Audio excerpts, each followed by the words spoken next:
Hey everyone, welcome back to How to with Sunny. In today's video, I'm going to show you how to export a video for Instagram Reels in CapCut, including how to change a horizontal 16:9 video into a vertical 9:16 format. First, open CapCut and import the video you want to use. Drag your video onto the timeline. If your original video was recorded in 16:9, it will appear in a horizontal format. To turn it into an Instagram Reel, change the project aspect ratio to 9:16. Look for the ratio option around the video preview and select 9:16. Your project will now switch to a vertical format.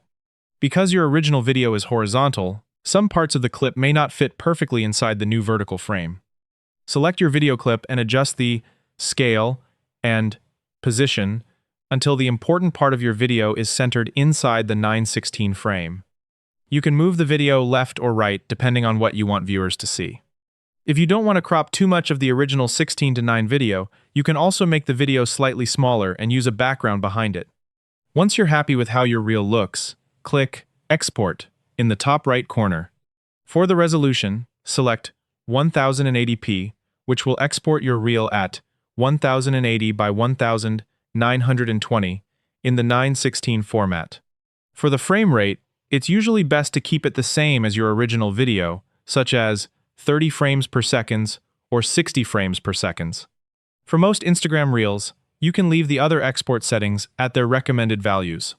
Make sure your video is being exported in a common format such as MP4 with H.264. Then choose where you want to save the file. Finally, click Export. Once CapCut finishes exporting, your video will be ready to upload to Instagram Reels in the correct vertical format. And that's how to convert a 16:9 video to 9:16 and export it for Instagram Reels in CapCut.